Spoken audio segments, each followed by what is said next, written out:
Bonjour les amis et bienvenue dans cette vidéo où nous allons introduire Python. Nous allons voir l'introduction et l'installation de Python. Alors, c'est quoi Python?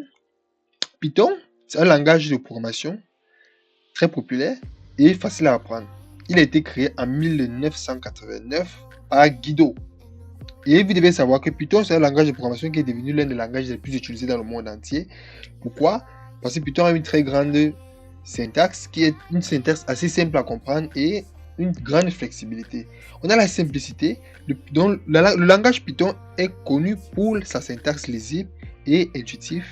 Nous avons aussi la polyvalence. Python est un langage de programmation polyvalent utilisé dans de nombreux domaines, tels que nous avons le développement web avec les frameworks comme Django. Nous allons parler de ça. Et nous allons aussi l'analyse des données et intelligence artificielle avec des bibliothèques comme Pandas, NumPy, TensorFlow. Donc vous allez voir des intelligences artificielles comme ChatGPT et plusieurs autres ont été développées grâce à Python. Et vous avez aussi le développement des applications de bureau et des outils d'automatisation et encore plus.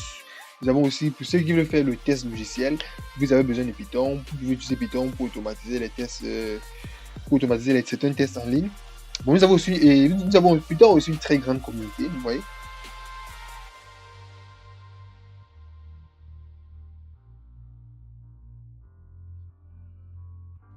Donc là, nous avons Python. Python bénéficie d'une grande communauté d'utilisateurs qui contribuent au développement de nouvelles bibliothèques, qui apportent de l'aide via un forum de ressources en ligne. Voilà. Et maintenant, ici, pourquoi nous allons reprendre la question pourquoi apprendre Python? Voici quelques raisons pour lesquelles vous devriez apprendre Python. Il y a d'abord la facilité d'apprentissage. Python a une syntaxe simple et des concepts accessibles, ce qui le rend parfait pour les débutants. Le langage est très puissant, ça c'est le deuxième point. Malgré sa simplicité, Python est très puissant et capable de gérer des tâches complexes. 3. Nous avons une grande communauté. Vous allez trouver tellement de tutoriels en ligne sur Python. Vous allez trouver tellement de forums disponibles. Et vous avez aussi des applications diverses. Donc Python peut être utilisé dans une grande variété de projets. Vous voyez. Et maintenant, nous allons voir l'installation de Python. Pour installer Python, vous allez vous rendre sur le site de python.org, qui est le site officiel. Attention aux faux sites qui vont vous faire télécharger des virus. Le site officiel, c'est python.org. Ou bien vous écrivez Python sur Google et vous allez chercher python.org. Et là, une fois que vous êtes là, pour télécharger, vous allez venir sur le bouton Download, comme ceci. Une fois que vous êtes là, vous allez cliquer sur Download Python 3.13. Donc voilà, moi je suis en train de télécharger Python. Vous voyez, une fois que nous allons télécharger, nous allons exécuter. Voilà, on patiente quelques secondes. Téléchargement.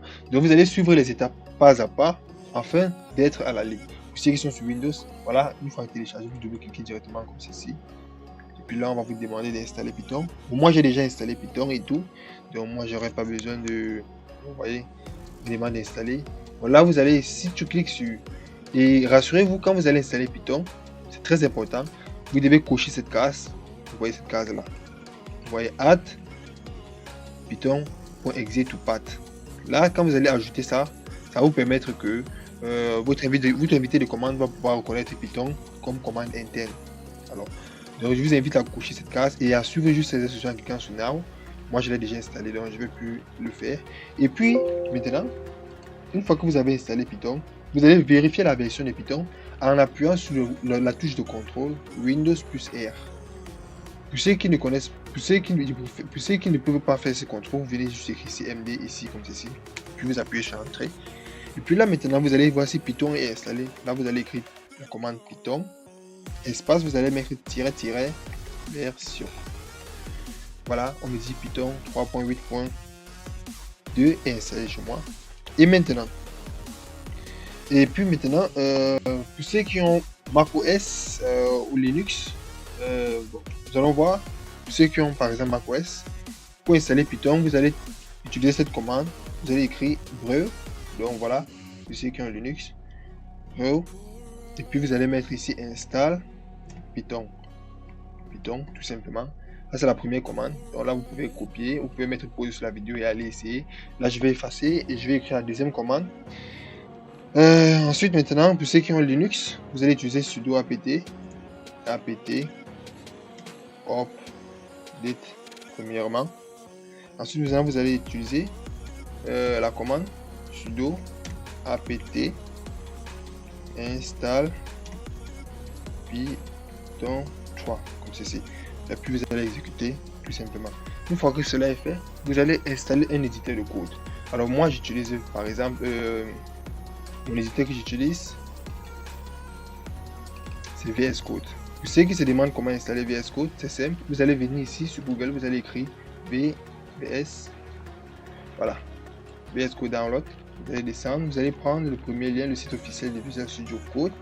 Et puis là, vous allez prendre la version Windows pour ceux qui ont Windows, pour ceux qui ont Linux.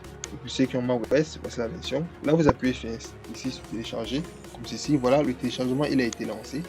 Une fois le téléchargement terminé, vous allez installer tout simplement. Et puis là, maintenant, nous allons créer un petit projet Python. Et nous allons voir un autre éditeur, autant pour moi, qui est aussi, c'est un IDE, développé en Python. Ici, là, c'est PyCharm. Voilà. Nous allons venir prendre le site officiel de PyCharm. Bon, nous allons prendre ici, oui, le site PyCharm ici. Pour télécharger PyCharm, nous allons appuyer ici sur Download, comme ceci. Une fois que nous sommes sur la page Download, vous voyez ici là, ce qu'on nous propose, c'est PyCharm professionnel. Pour avoir PyCharm version Community, vous descendez juste ici en dessous, PyCharm Community. Vous allez télécharger l'exécutable, version exécutable pour Windows, comme ceci. Laissez-moi faire retour. Voilà, PyCharm Community version. Vous avez vu, nous avons la version ici, 2024 pour Windows exécutable. Community, c'est en train de télécharger. Et là, nous allons, ceux qui ont téléchargé VS Code, vous allez ouvrir un dossier dans votre VS Code. Là, nous avons déjà installé nous avons installé Python dans notre machine. Et là, nous sommes en train de télécharger un IDE pour ceux qui veulent utiliser l'IDE. Ou bien pour ceux qui préfèrent utiliser l'IDE. Et c'est quoi un IDE par exemple?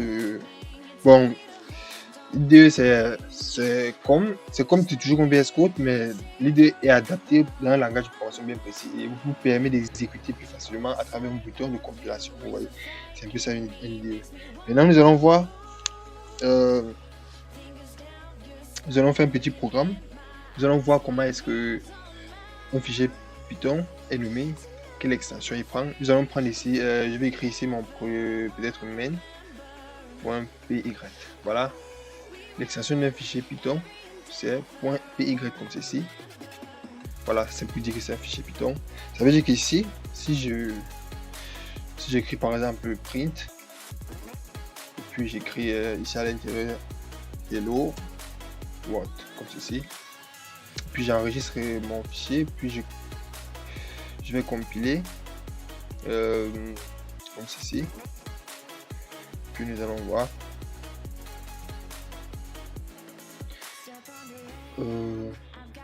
Patiente quelques secondes. C'est en train de charger les extensions. Vous voyez, c'est en train de charger les extensions Python là en dessous. Puis ceux qui me demandent comment est-ce que je fais pour compiler, ici sur Visual Studio Code, vous avez la possibilité d'ajouter des extensions. Vous voyez, j'ai compilé mon programme main, c'est en train de compiler. Patientons quelques secondes. C'est en train de compiler et voilà.